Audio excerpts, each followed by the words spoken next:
Assalamualaikum warahmatullahi wabarakatuh. Waalaikumsalam warahmatullahi wabarakatuh. Kembali lagi dengan kami di acara ngopi barang di Pondok Tijani Sentiong bersama Muqaddam Kiai Haji Ahmad Khalil bin Mursidi.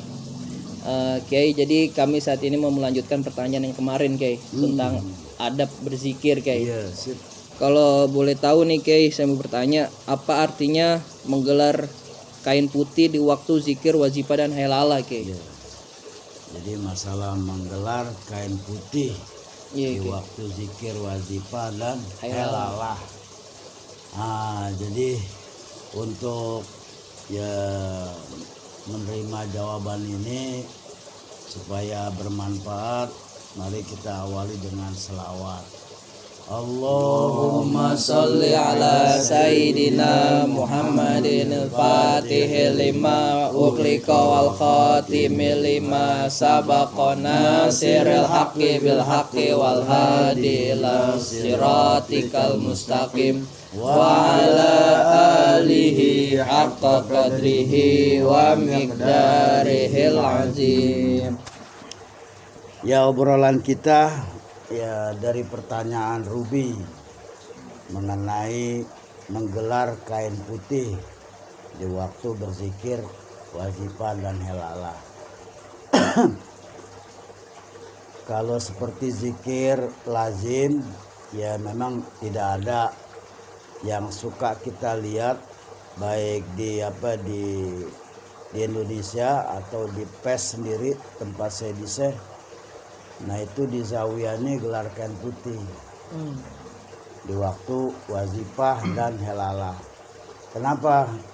Karena di saat baca Jawharatul Kamal, nah itu akan kehadiran Rasul bersama sahabat dan sedise. Sehingga disitulah dianjurkan menggelar kain putih. Tapi hukumnya nggak wajib, seperti yang dikomentari oleh Said Muhammad As-Sinkiti, yang beliau mengatakan, Sayyidi Ahmad As-Sinkiti beliau mengatakan di dalam kitabnya Al-Futuhatur Rabbaniyah, beliau mengatakan wa yustahabbu nasru saubin muhaqqiqit thaharati. Jadi disunahkan menggelar kain yang benar-benar keadaannya suci. Jadi menggelar kain yang suci, nah itu kan yang menunjukkan kesucian biasanya warnanya putih. Kalau hitam nggak suci kelihatannya. Yang putih itu sesuatu yang menunjukkan kesucian. Nah sehingga disitulah dianjurkan sunnah, tidak wajib. Andai kata dalam wazifah halalah nggak ada kain putih, kemudian berlanjut wazifah nggak ada masalah, karena tuntutannya sunnah. Jadi itu satu isyarat menyambut kehadiran orang-orang yang mulia dengan memberikan kain putih yang menunjukkan simbol kesucian. Bahkan di dalam kitab Munyah, Syekh Ibnu Baban juga mengomentari dalam syair yang beliau mengatakan wa nasruna lisaubi laisa yajib. Menggelar kain putih, kata beliau, tidaklah wajib. Alalladzi yazkuruha bal yundab, pada orang yang berzikir, bahkan disunahkan. Jadi itu komentar beliau Ibnu Baban dalam kitab Munyah. Dan beliau lagi mengatakan wa syekhuna fa'ala dza bi mahdharihi pada maqalata jahulin munkiruh. Dan guru kita Sayyidi Syekh Ahmad bin Muhammad At-Tijani, beliau itu mengerjakan dengan dengan menggelar kain putih di dalam kehadiran wazifah dan halalah. Lalu kata beliau, maka tinggalkanlah perkataan orang yang tidak paham yang mengingkarinya. Jadi kalau orang yang mengingkari karena kagak paham, udah jangan dengerin gitu. Karena ini adalah tuntunan dari Sedise, terus dikomentari dari para khalifah dan para muqaddam. Sehingga ya sampai sekarang lah ya baik di daerah Indonesia tuh banyak juga yang menggelar kain putih. Jadi hukumnya sunnah, tidak wajib. Artinya ya itu menjadi satu isyarat ya, menyambut kehadiran Nabi dan menunjukkan kesucian ya hati kita ini dalam berzikir dengan kain putih. Itu artinya ya, jadi tuntutannya sunnah. Nah itu. Terus yang kedua, Saya bertanya Pak Kiai, kira-kira ada gak adabnya sebelum berzikir Pak Kiai? iya, ngopi dulu ah. Iya, oke. Ya.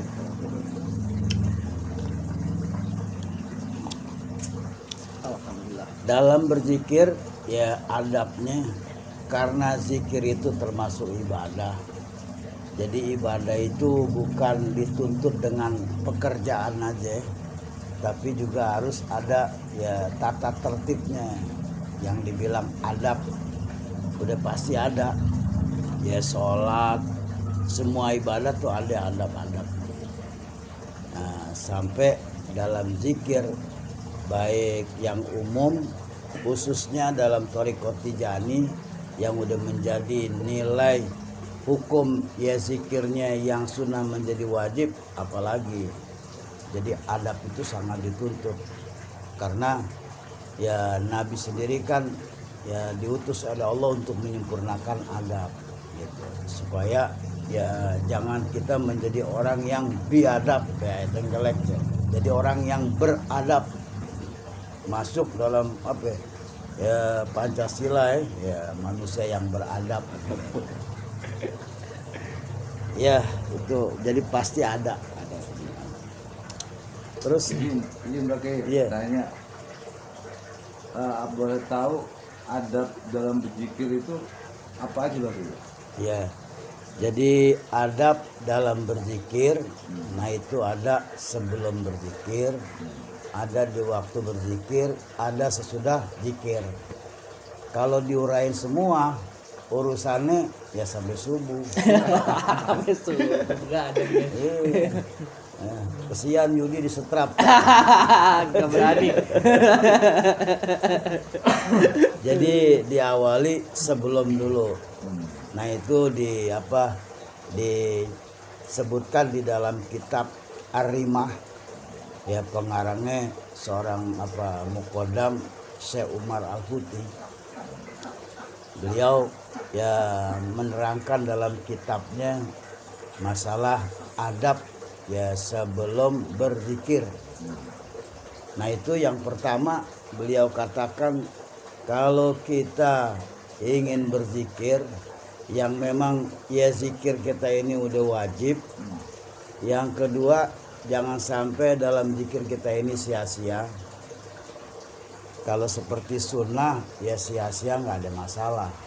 Tapi kalau wajib sia-sia, waduh, ya bisa dituntut ulang lagi. Nah cobaannya dalam berzikir kan banyak cobaannya. Ya bisa tidur gitu kan. Malah ada yang sampai ngorok lagi. Zikir-zikir ngorok. Kalau kedua bisa juga ya pikiran melayang kan ke sono kemari. Sehingga apa yang dia zikirin kadang-kadang ketuker-tuker gitu kan. Ya istighfar belum selesai udah baca selawat. Gitu.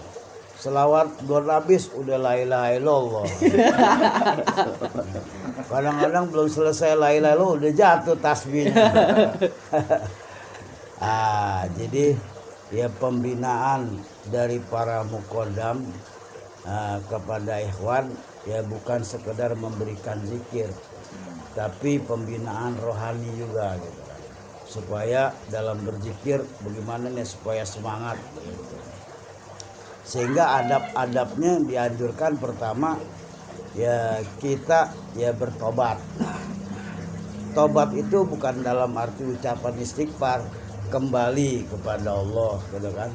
di saat kita tadinya sibuk gitu kan, atau mengerjakan sesuatu, kemudian ada panggilan zikir kita datang.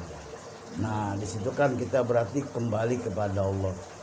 Saya mau zikir, gitu kan, kembali kepada Allah. Sehingga nggak ada ya terbebani. Kan ada juga, waduh, kerjaan belum beres, zikir lagi nih, kerja apa zikir, kerja apa zikir, kata Ruby, lu urusannya gitu. Kalau memang mau berzikir, udah kembali kepada Allah. Saya mau kembali kepada Allah nih dalam berzikir, gitu kan. Sehingga ya di situ pertama ya kita siap dudukkan diri kita dalam berzikir menghadap Allah, gitu kan. Kemudian kita buang ya segala pikiran kita kan menuju kepada Allah. Itu tobat namanya. Sebab kalau tobat dengan istighfar ya dalam wirid udah mengandung istighfar. Jadi kehadiran kita kembali kepada Allah. Dan yang kedua ya kesucian yang sempurna. Jadi dalam berzikir kalau memang belum wudhu dulu. Kalau memang perlu mandi, boleh mandi dulu, ya wudhu, gitu kan. Baru kita duduk. Jangan ya belum mandi, ya buru-buru, masih keringetan, bau, gitu kan. Kurang adab. Nanti yang sebelah zikir tekep hidung lagi. Nggak buat ngomong. Jadi ya kesempurnaan suci itu ya dituntut ya dalam adab yang kemarin kan ada tuh ya wudhu, kalau memang perlu mandi kemudian wudhu. Itu yang kedua. Yang ketiganya sukut dan sukun. Sukut diam, sukun bukannya buah, bukan. Makanan enak itu guys. Iya, kalau sukun digoreng. Jadi ini kan ngambilnya dari bahasa Arab. Sukut dan sukun. Kalau sukut diam, kalau sukun tenang. Gitu. Nah, sehingga di saat kita mau berzikir ya usahakan ya jangan ada suara ya gaduh atau ngelucu-ngelucu lagi tuh dihilangin deh. Ya kita tenangin, ya diawali dengan diam, tenang. Nah itu termasuk adab. Jadi jangan masih ada yang menanya lo, bini lo kemana? Jangan pakai udah, jangan cerita yang lain deh. Ya kita udah penampilan rapi dengan wudhu, udah siap kehadiran kita untuk kembali kepada Allah dalam berzikir. Nah dituntut lagi kita diam tenang. Tapi ada juga yang diam tenang ngantuk. Bingung juga, mandi udah ya diam tenang tidur. Nah itu belum siap namanya. Jadi ya diam tenang. Nah itu juga termasuk adab sebelum berzikir. Jadi jangan mau zikir ya diawali dengan suara ketawa, suara gaduh, jangan. Tenang, siap gitu kan. Nah itu namanya sukut dan sukun, diam dan tenang. Nah itu yang keberapa? Kedua ya? Tiga ya. Nah, yang keempatnya ya kita hadirkan semangat dalam berzikir. Taruhlah kemampuan kita ya memang kita banyak kesibukan sehingga kadang-kadang ya ada problem semangat kita loyo. Tapi pengen hadir tapi loyo. Nah disitulah kita perlu ya bantuan kerohanian dari Sayyidi Syekh. Ya dari Sayyidi Syekh Ahmad bin Muhammad At-Tijani, yang beliau ini ya bukan manusia biasa, manusia luar biasa, karena diangkat ya oleh Rasulullah kan kewaliannya, sehingga ya wafatnya beliau itu bukan mati tapi bisa memantau ya semua ikhwan karena pangkat kewalian yang tinggi. Nah disitulah kita ya minta semangat Sayyidi Syekh. Kenapa? Karena di dalam zikir itu kata Nabi, azikru saifullah gitu kan. Zikir itu adalah pedangnya Allah. Jadi zikir adalah pedangnya Allah. Nah sekarang kita udah punya pedang nih, atau golok buat potong kambing. Kira-kira kalau golok tajam semangat memotong kagak ada, kira-kira bisa nggak? Kagak bisa.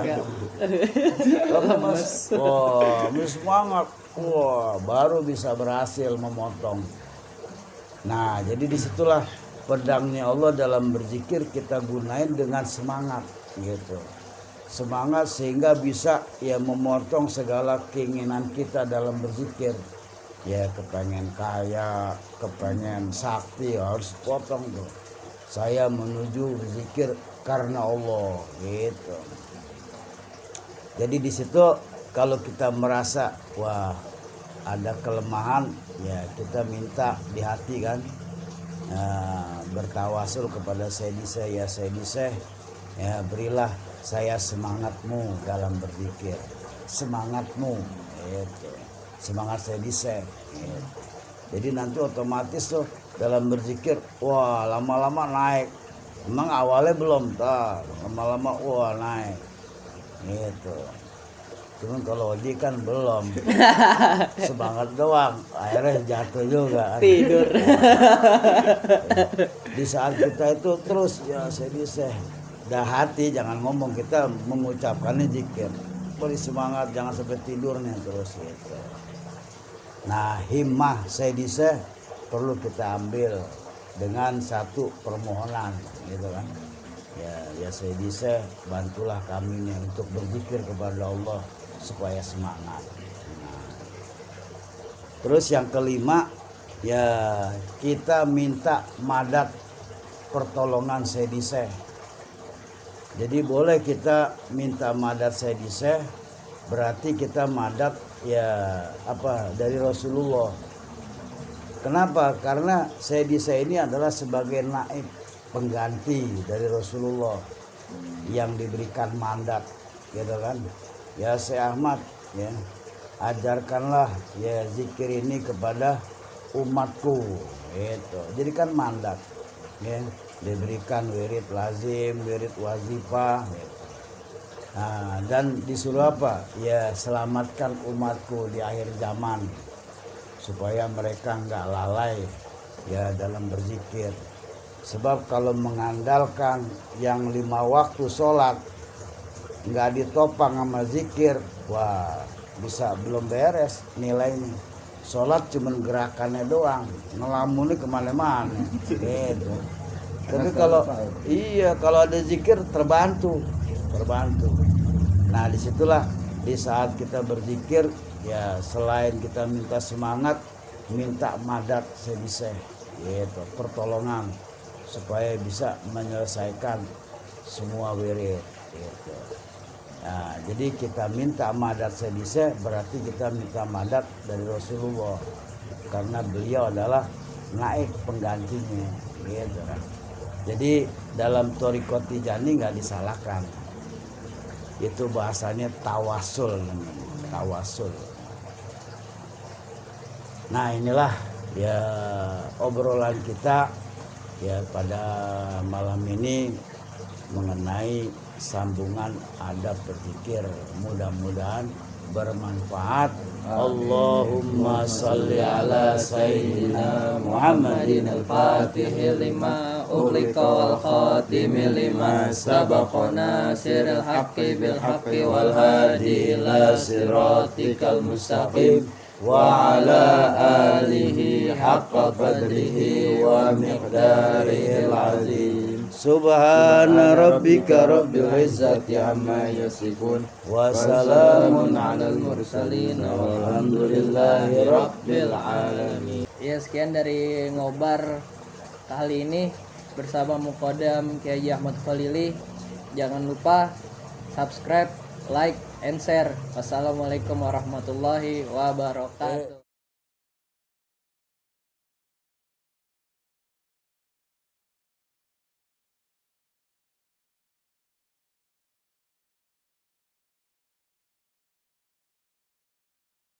Waalaikumsalam. Waalaikumsalam.